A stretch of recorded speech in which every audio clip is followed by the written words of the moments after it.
ఇప్పుడు చాలామంది ఇంజనీరింగ్ అయిన తర్వాత ఫ్రెషర్గా జాబ్ రాక ఒక 2-3 ఇయర్స్ గ్యాప్ ఉంటుంది. ఆ గ్యాప్ని ఫిల్ చేయడానికి ఆ గ్యాప్ తర్వాత జాబ్ ఎలా వాళ్ళు తీసుకురావాలి? కొన్ని కోర్సెస్ ఉన్నాయి. రెండవది ఎంఎన్సీస్కి వెళ్తే ఎంఎన్సీలో పాలసీస్ ఎలా ఉంటాయంటే కొంతమంది తెలియక పాపం బ్యాక్ డోర్స్ అని ఉన్నాయి. ఈ బ్యాక్ డోర్స్ అంటే ఏం చేస్తారంటే అండి బ్లాక్ లిస్ట్ చేస్తారంట. బ్లాక్ లిస్ట్ అనేది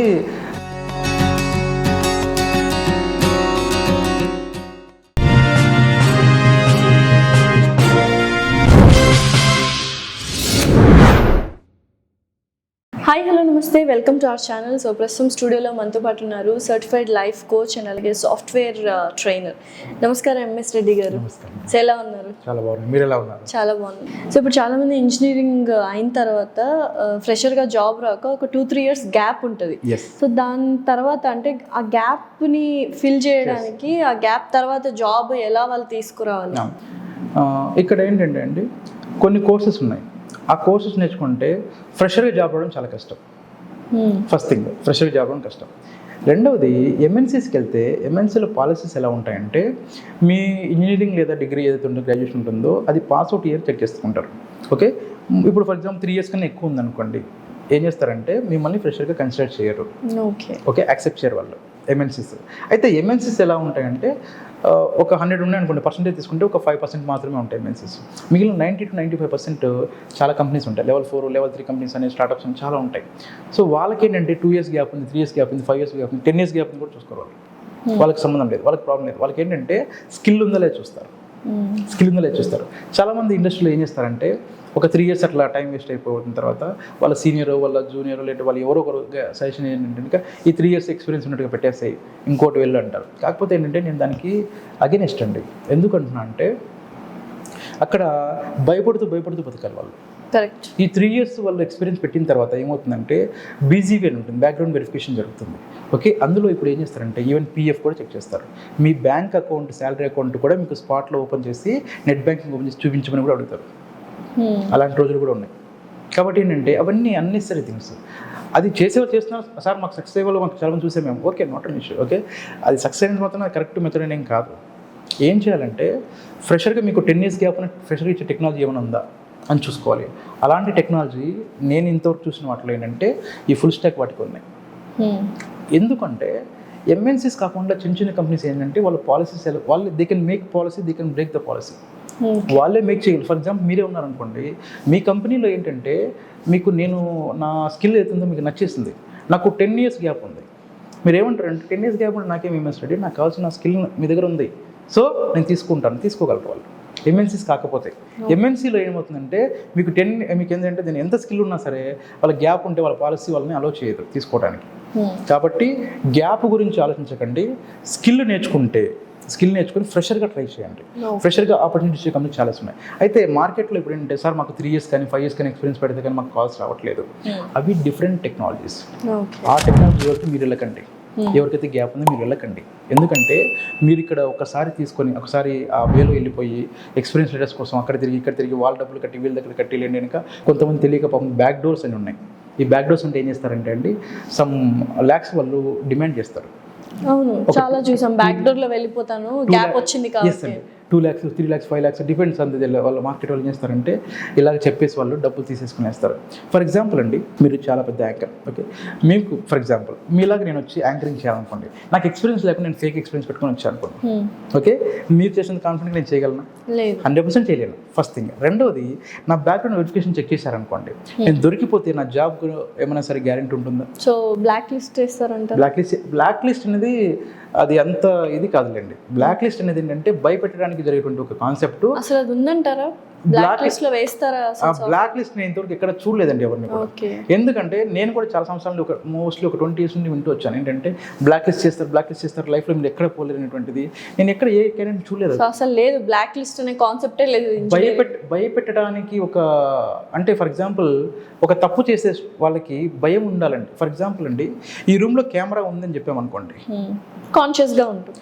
కెమెరా ఉందని నాకు చెప్తే నేను ఏం చేస్తాను తెలుసా, నేను కూర్చునే విధానం కూడా మార్చుకుంటాను. నా సిట్టింగ్ పోస్చర్ కూడా నేను మార్చుకుంటాను. ఏంటంటే Correct. కెమెరా నన్ను అబ్జర్వ్ చేస్తుంది కాబట్టి నేను కొంచెం జాగ్రత్తగా ఉండాలి. కెమెరా లేదనుకోండి నేను కంఫర్ట్గా అంటే చెప్తున్నాను మీకు కంఫర్ట్గా కూర్చునే అవకాశం ఉంది, లేదా నేను మాట్లాడుతున్నప్పుడు నేను బిహేవ్ చేసిన విధానం కూడా మారిపోతుంది. ఓకే, సో కాబట్టి ఏంటంటే ఒకటి ఉంది అంటే భయంతో మనం ఏం చేస్తామంటే కొన్ని తప్పులు చేయము అనేటువంటి కంట్రోల్ చేస్తామని అనుకుంటారు. ఓకే, సో అది ఒకటి. నేనైతే ఎక్కడ చూడలేదు, ఇన్ని సంవత్సరాలు ఎక్కడ చూడలేదు అలా అంటే. కానీ బ్లాక్ లిస్ట్ గురించి భయపడకండి. ఒకటి ఏంటంటే మనకు కావాల్సినది ఏంటంటే ఆ విధానంలో వెళ్ళి టెన్షన్ పడుతూ మీరు చేసి చేయలేక బాధపడటం కంటే కూడా ఇలాంటి ఆప్షన్ ఉంటే వెళ్ళండి ఒకటి. రెండవది, ఈ వీళ్ళు ఎవరైతే ఇంకా ఎక్స్పీరియన్స్ పెడుతున్నారో, ఫేక్ ఎక్స్పీరియన్స్ లాగా అంటే పెడుతున్నారో, వాళ్ళు సర్వైవ్ అవుతున్న వాళ్ళు కూడా చాలామంది ఉన్నారండి. సర్వైవ్ అవుతున్నారు. వాళ్ళు ఏమంటారంటే వాళ్ళ కాన్సెప్ట్ ఎలా ఉంటుందంటే సర్వైవ్ అవుతావు, ఈ కంపెనీ పోతే ఇంకో కంపెనీకి వెళ్తాను, ఆ కంపెనీ పోతే ఇంకో కంపెనీకి వెళ్తాను, వెళ్తున్నారు, సక్సెస్ అవుతున్నారు, కాదనట్లేదు. కాకపోతే అన్నెసరీ టెన్షన్ ఎందుకు అనుకుంటే ఇలా వెళ్ళండి, లేదనుకుంటే మీ దారి మీరు చేయొచ్చు. అండ్ చాలా మంది సాఫ్ట్వేర్ ఇంజనీర్స్ కంపెనీలు మారుకుంటూ వెళ్తూ ఉంటారు, హైక్ ఇస్తూ ఉంటారు. సో అలానే గ్రోత్ వస్తుంది, అలానే కెరీర్ ఉంటుంది. సో ఎన్ని ఇయర్స్కి ఒకసారి నిజంగానే కంపెనీ మారాలి, లేకపోతే ఒకే కంపెనీలో స్టిక్ ఆన్ అవ్వాలి? ఒకే కంపెనీ స్టిక్ ఆన్ అవ్వడం అనేటువంటిది ఐటీలో అంత మంచి చాయిస్, మంచి చాయిస్ కూడా కాదు. Okay, just not a good choice. Reason ఏంటంటే మేనేజ్మెంట్కి మన మీద ప్రేమ ఏమి ఉండదు. ఏ మేనేజ్మెంట్ అని తీసుకోండి, మేనేజ్మెంట్ మీద ప్రేమ ఉండిపోయి పొంగిపోయి 10 years నువ్వు ఉన్నావు కాబట్టి నీకేదో ఇచ్చేస్తా అనేటువంటిది ఏమి ఉండదు. ఎందుకంటే మేనేజ్మెంట్ ఎవరు మనం చూడరు, మనం చూసేవాళ్ళు మన నెక్స్ట్ లెవెల్ ఎంప్లాయీ, మన సుపీరియర్ ఎంప్లాయీ చూస్తారు తప్ప మనకి ఎవరు ఏం చూడరు. Say for example Tata company అనుకోండి, టీసీఎస్ అనుకోండి, రతన్ టాటా సార్ వచ్చి మన నేను చూడరు. రతన్ టాటా సార్ వచ్చేసి అరే ఈ ఎంఎస్ రెడ్డి చాలా లాయల్గా ఉన్నాడు, లేని చాలా ఇదిగా ఉన్నాడు, నాకు 10 years నాతో ఉన్నాడు అని చెప్పి నాకేం హైక్ ఇవ్వరు. ఓకే, అది ఉండదు. సింపుల్ ఏంటంటే ఫస్ట్ మీరు ఫ్రెషర్గా వెళ్ళినప్పుడు ఒక 2 years నుంచి ఒక కంపెనీలో చేయండి, అట్లీస్ట్ 2 years అని ఒక కంపెనీలో చేయండి స్టార్టింగ్లో. నేను నా స్టూడెంట్స్ ఎంతోమందికి అదే చెప్తాను ఏంటంటే ఫస్ట్ ఒక 2 years చేయండి. ఎందుకు చేయాలంటే 2 yearsలో మీరు నేర్చుకుంటారు, మీరు చాలా నేర్చుకుంటారు. నేర్చుకున్న తర్వాత ఒక వేరే కంపెనీకి షిఫ్ట్ అయిపోతే మీ ప్యాకేజ్ ఇప్పుడు ఫర్ ఎగ్జాంపుల్ 4 or 5 lakhs ఉందనుకోండి, షిఫ్ట్ అయినప్పుడు ఏంటంటే డిపెండ్స్ ఆన్ ద డిమాండ్, ఆ ప్రాజెక్ట్లో ఉన్నటువంటి బడ్జెట్ అన్ని బేస్ చేసుకొని వాళ్ళు ఏం చేస్తారంటే ఒక 7 to 8 lakhs కానీ 10 lakhs వరకు కానీ ప్యాకేజ్ ఇస్తారు. అంటే హైక్ వస్తుంది మీకు ఒక 50% లేదా 70%, 100% కూడా హైక్ వస్తుంది. అక్కడ కూడా ఒక 1.5 year అన్నా చేయండి మినిమం. ఫస్ట్ 2 years తర్వాత నెక్స్ట్ 1.5 year అన్నా తీసుకోండి మినిమం, ద మినిమం పీరియడ్. అక్కడ మీరు మళ్ళీ వెళ్ళండి చేంజ్ అవ్వాలనుకుంటే, ఒకవేళ చేంజ్ అవుతాయి. ఓకే, ఏమున్నా సరే ఒక 7-8 years లోపలనే ఒక 2-3 కంపెనీస్ చేంజ్ అయిపోండి. ఒకసారి మీకు 8 years 10 years ఎక్స్పీరియన్స్ వచ్చేసి మీ ప్యాకేజ్ 30-40 సమ్వాట్ ఏదో ఒక చోట ఉండిపోయిన తర్వాత దయచేసి జంప్ అవ్వకండి ఎక్కడికి, అక్కడ స్టిక్ అని అవ్వండి. కొన్ని కంపెనీస్ ఉన్నాయి ఇండస్ట్రీలో. ఓకే, ఆ కంపెనీస్లో ఉంటే మీ లైఫ్ సెటిల్ అయినట్టే ఉంటుంది. ఒకటి టీసీఎస్ లాంటి company, for example government job అని చెప్తూ ఉంటారు. దాని తర్వాత అంతే ఉంటుంది హెచ్సిఎల్ అండి. నేను వర్క్ చేశాను నేను. హెచ్సిఎల్ ఎలా ఉంటుందంటే వన్స్ మీరు హెచ్సిఎల్కి వెళ్ళిపోయి మీరు కంఫర్ట్ జోన్లో కూర్చున్నారంటే కనుక మీకు కూడా గవర్నమెంట్ జాబ్ లాగానే మీరు రిటైర్మెంట్ చేసుకోవచ్చు అక్కడే. అందరూ ఏమంటారంటే 40 years తర్వాత లైఫ్ లేదు అంటారు. దట్స్ రాంగ్, అది కూడా మిత్. ఐటీ ఇండస్ట్రీ వరకు 40 years తర్వాత లైఫే లేదంటారు. దట్స్ మిత్ అనమాట. ఏంటంటే ఇప్పుడు క్రికెట్ టీం తీసుకోండి, క్రికెటర్స్ ఏంటంటే ఒక 30-40 years వాళ్ళు రిటైర్ అవుతారు కదా. రిటైర్ అయిపోతే వాళ్ళు కేవలం బ్యాటింగ్ అక్కడ ఫీల్డ్లో మనకు కనపడరు అంతే, కానీ వాళ్ళ గైడెన్స్ కానీ వాళ్ళ ఇది చాలా ఉంటాయి దాంట్లో. ఓకే, అలాగే ఒక 100 మంది ఉంటే కనుక కొంతమంది ఏంటంటే వాళ్ళు నెక్స్ట్ లెవెల్ మేనేజ్మెంట్ తీసుకెళ్తారు.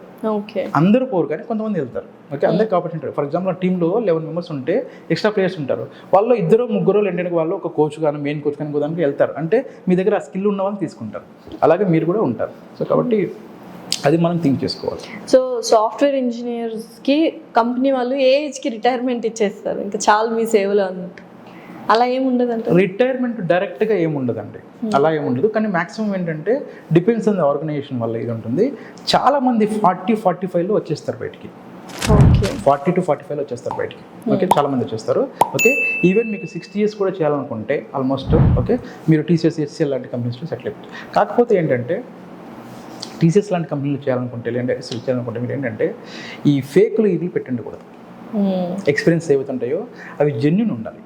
అప్పుడు మీకు ఏంటంటే అక్కడికి వెళ్ళిపోయి మీరు లైఫ్ ఆరామ్గా రిటైర్ అవ్వచ్చు. మీరు రిటైర్మెంట్ ఇప్పుడు ఎలా దానికి గవర్నమెంట్లో ఉందో అలాగే రిటైర్మెంట్ మీరు తీసుకోవచ్చు. అండ్ ద బెస్ట్ కంపెనీస్ ఏంటంటే ఇలాంటి రిటైర్మెంట్స్ ఏంటంటే ఇలాగ 5 బెస్ట్ కంపెనీస్ సాఫ్ట్వేర్ ఇంజనీర్స్కి హ్యాపీగా ఉన్నాయి. కొన్ని ఉన్నాయి, అలా అని అన్ని కంపెనీస్ ఉండవు, కొన్ని ఉంటాయి. అందులో బాగా చెప్పుకునేటువంటి పేరు ఏంటంటే టీసీఎస్, హెచ్సిఎల్. తర్వాత హెచ్సిఎల్కి కొంతమంది ఇంకా ఇచ్చేయట్లేదు, కానీ హెచ్సిఎల్ నేను చూశాను, నేను అందులో ఉంది అలాంటి పాలసీ. ఎన్నో సంవత్సరాలు వాళ్ళ ఎక్కడే ఉండిపోయారు. వాళ్ళు ఎప్పుడు ఉంటారంటే ఒక లెవెల్లో ప్యాకేజ్ ఇచ్చిన తర్వాత కంఫర్ట్ జోన్లో కూర్చుంటాం. ఫర్ ఎగ్జాంపుల్ ఇప్పుడు నాకు 40 LPA లాస్ట్ డ్రాన్ సాలరీ. ఇప్పుడు 40 LPAలో నేను కూర్చున్నాను అనుకోండి, నాకేంటంటే హైక్స్ ఎక్కువ రావు, ఇంకా నాకు హైక్స్ ఏం రావు. కానీ నాకు హైక్స్ అవసరం లేదు, ఇంకా నాకేం కావాలి ఇప్పుడు స్టేబుల్ ఇన్కమ్, స్టేబుల్గా ఉండాలి. అంటే నేను కంపెనీ నేను చేంజ్ అవ్వకూడదు అనుకున్నప్పుడు నేను అక్కడ హెచ్సిఎల్లోనే కూర్చుంటాను. నేను హెచ్సిఎల్ దాటి రాను నేను. అలా కాదు, నేను ఏదో చేసుకుంటాను తిరుగుతాను అన్నప్పుడు బయటకు రావాలి. అది మైండ్ సెట్ని బట్టి ఉంటుంది. ఓకే, అలాగనమాట. చాలా మంది ప్రాజెక్ట్స్ లో బెంచ్ మీద ఉన్నాను అని ఎక్కువ వర్డ్ వినిపిస్తూ ఉంటుంది, సాఫ్ట్వేర్ టర్మినాలజీ అనుకోవచ్చు. సో అది ఎంతవరకు రిస్క్ అంటారు? అసలు ఎన్ని మంత్స్ అలా కూర్చోవచ్చు, ఎన్ని మంత్స్ అసలు కూర్చోవద్దు? బెంచ్ అంటే ఏంటంటే అండి, మనకు కంపెనీకి కొన్ని ప్రాజెక్టులు వస్తాయి. సే ఫర్ ఎగ్జాంపుల్ ఒక కంపెనీలో 100 ప్రాజెక్టులు ఉన్నాయి అనుకోండి, ఒక 100 ప్రాజెక్ట్స్ ఉన్నాయి. ఓకే, ఒక్కో ప్రాజెక్ట్కి ఒక 7 మెంబర్స్ టీమ్ అవసరం అనుకోండి యావరేజ్గా. సో 7 × 100 అంటే 700 పీపుల్ అయిపోయింది. ఇప్పుడు కంపెనీ కూడా ఏం చేస్తుందంటే, ఎనీ ఆర్గనైజేషన్ ఏం చేస్తుందంటే కొంతమందిని హైర్ చేసేసుకుంటుంది. ఎందుకు హైర్ చేసుకుంటుంది అంటే క్లయింట్కి చూపించుకుంటుంది. వాళ్ళు నా దగ్గర ఇంత ఎఫిషియెంట్ పీపుల్ ఉన్నారు, ఇంతమంది ఇంత రిసోర్సెస్ ఉన్నాయి అని చూపించుకుంటారు. చూపించుకున్న తర్వాత ఏమవుతుందంటే ఆ ప్రాజెక్ట్కి 700 మెంబర్స్ అయిపోయిన తర్వాత ఒక 100 మెంబర్స్ ఎక్స్ట్రా ఉన్నారనుకోండి, వాళ్ళు ఏం చేస్తారంటే ఇమీడియట్గా వాళ్ళని బెంచ్ అనేస్తారు. బెంచ్ అంటే ఏముండదండి, సింపుల్గా పక్కన కూర్చోబెడతారు. వాళ్ళకి వర్క్ ఏమి ఇవ్వరు, శాలరీ ఇస్తారు, వర్క్ ఏమి ఇవ్వరు, వాళ్ళకి అక్కడ ఉంటారు. కానీ ఆ టైంలో కూడా కొంతమంది చేస్తారంటే స్కిల్స్ అప్గ్రేడ్ చేసుకొని నేర్చుకున్న తర్వాత చేసుకొని వాళ్ళు ప్రూవ్ చేసుకుంటారు. సో అది ఎన్ని మంత్స్ అలా ఉంటారు బెంచ్ మీద? Risk depends on the organisation. ఏంటంటే టీసీఎస్ అనుకోండి ఎగ్జాంపుల్ లాగా, టీసీఎస్లో మీరు 10 yearsలో మేము తీసేది జాబ్లో ఉండి బెంచ్ మీద ఉంటే 10 years తీసేది. I know the people who are working in TCS. Okay, ఒక ఎగ్జాంపుల్ చెప్తాను. ఏంటంటే లేడీ అనమాట, ఆమెకి నా చెల్లెలే. ఓకే, ఆమె ఏంటంటే మాన్యువల్ టెస్టింగ్ మీద జాబ్ చేశారు టీసీఎస్లో. మాన్యువల్ టెస్టింగ్ మీద దానికి ప్రాజెక్ట్ లేదు, బెంచ్ మీదకి వచ్చేసారు. 3 years అవుతుంది. మేనేజ్మెంట్ ఏమడిగారంటే మీరు అప్డేట్ చేసుకొని ఆటోమేషన్ టెస్టింగ్కి నేర్చుకోండి అన్నారు. No, I'm not interested. Simple logic. నేను ఇంట్రెస్ట్ లేదండి, నేను చేయలేను, నాకు ఓన్లీ మాన్యువల్ టెస్టింగ్ చేస్తాను, నాకు ప్రాజెక్ట్ వస్తే ఇవ్వలేదు. టీసీఎస్లో చెప్తున్నాను, మిగతా కాదు. మిగతా వాటిలో ఈ డ్రామాలు ఆడితే బయట పంపించేస్తారు. ఓకే, టీసీఎస్లో అలాంటిది ఏంటంటే నేను మాన్యువల్ టెస్టింగ్ తప్ప నేను ఏం చేయను, నాకు ఆ ప్రాజెక్ట్ వస్తే ఇవ్వండి లేదని వెయిట్ చేస్తూ ఉంటారు. ఈవెన్ వాళ్ళు ఆఫీస్ కూడా వెళ్ళేటువంటి రోజులు కూడా చాలా తక్కువ, ఆఫీస్ కూడా వెళ్ళే రోజులు. 3 years వాళ్ళకి ఏమి లేకుండానే శాలరీ ఇచ్చారు. ఓకే, చేశారు. టీసీఎస్ లాంటి కంపెనీ మాత్రమే అంటున్నాం.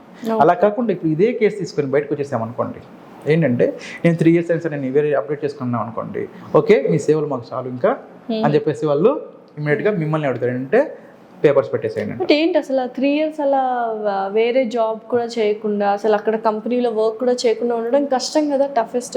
వాళ్ళకున్న ప్రయారిటీస్, వాళ్ళకున్న వర్క్స్ని బట్టి అలా డిసైడ్ చేసుకుంటారు. ఇప్పుడు ఏంటంటే నేను ఒక ఎంప్లాయీగా నేను టీసీఎస్లో జాయిన్ అయ్యాను అనుకోండి, నేను జాయిన్ అయిన తర్వాత ఏంటంటే నేను పర్మనెంట్ అయిపోయింది దాంట్లో. ఈ కంపెనీలో నాకు ఏముంటుందంటే, ఆ కంపెనీ నాకు ఇచ్చేటువంటి ఇది ఏంటంటే ఎంప్లాయీకి నన్ను జాబ్లో తీసేయరు అనేటువంటి సైకలాజికల్ ఫీలింగ్. అది నిజం, దట్స్ ట్రూ. ఓకే, తీసేయరు. అయితే ఇప్పుడు మీరు వచ్చేసి నేను చేస్తున్న వర్క్ కాకుండా కొత్త వర్క్ మీరు అప్డేట్ చేసుకోండి అన్నారు. అన్నప్పుడు నేను ఏమంటాను అంటే, నేను యాక్సెప్ట్ చేస్తే నేను వెళ్ళిపోవచ్చు హ్యాపీగా, నాకేం ఇష్యూ లేదు. నేను యాక్సెప్ట్ చేయాలనుకోండి, లేదు నాకు కొత్త నేను నేర్చుకుని ఇప్పుడు నేను చేయలేను, నా ప్రాజెక్ట్ వచ్చినప్పుడు నాకు ఇవ్వండి అంటే కనుక వాళ్ళు మిమ్మల్ని జాబ్లో తీసేరు, ఫైర్ చేయరు. ఓకే, అది టీసీఎస్ కల్చర్. అది టీసీఎస్లో కల్చర్ ఏంటంటే ఎంప్లాయీకి ప్రయారిటీ ఎక్కువ ఉంటుంది. ఓకే, బట్ వన్స్ వాళ్ళంతా వాళ్ళే బయటకు వెళ్ళిపోతే నెక్స్ట్ మళ్ళీ ఇంటెక్ తీసుకోను అంటారు, అది కరెక్ట్. ఇప్పుడు ఏంటంటే వాళ్ళంతా వాళ్ళు తీసుకుంటారండి, తీసుకోరని కాదు, వాళ్ళంతా వాళ్ళు వెళ్ళిపోతే ఏంటంటే నెక్స్ట్ ఇక్కడ కంపెనీ వెళ్ళిపోయారు అనుకోండి, మళ్ళీ రావాలంటే మళ్ళీ అదే పొజిషన్లో అదే రావాలంటే కొంచెం కష్టం కదా, అలా ఉండదు. ఇంకొకటి ఏంటంటే టీసీఎస్ లాంటి కంపెనీస్లో జనరల్గా చెప్తున్నాను ఓకేనండి, ఎవరైనా సరే ఫ్రెషర్గా వెళ్ళి జాయిన్ అవుతాయి ఏమవుతుందంటే వాళ్ళ ప్యాకేజ్ అనేటువంటి ఇంకా దాని తర్వాత హైక్స్ ఉండవు, చాలా తక్కువ ఉంటాయి. టీసీఎస్ చాలా గొప్ప కంపెనీ, కానీ ఏంటంటే హైక్స్ చాలా ఎక్కువ ఇవ్వరు. కాబట్టి స్టెబుల్గా ఉంటారు, జాబ్ సెక్యూరిటీ ఉంటుంది కానీ హైక్స్ ఉండవు. కాబట్టి ఏమంటారంటే ఒక 10 years ఒక 10 year బయట ఎక్కడైనా సరే మీరు వర్క్ చేసుకున్నా సరే జెన్యున్గా వర్క్ చేయండి. ఏంటంటే ఎక్కడ ఫేక్ ఎక్స్పీరియన్స్ పెట్టకండి, ఫేక్ ఇది చేసుకోకుండా జెన్యున్గా వెళ్ళి మీరు టీసీఎస్లోకి వెళ్ళి సెటిల్ అయిపోండి, హ్యాపీగా, ప్రాబ్లం లేదు. కానీ టీసీఎస్లోనే ఉంటాను, నేను టీసీఎస్లోనే స్టే చేస్తాను అంటే అక్కడ ఉండండి, బయట రాకండి మళ్ళీ. ఎందుకంటే మీరు బయటకు వచ్చి మళ్ళీ వచ్చి మీ ఆపర్చునిటీ మళ్ళీ రావచ్చు రాకపోవచ్చు, అదే ఆపర్చునిటీ రావచ్చు రాకపోవచ్చు, అలా ఉంటుంది.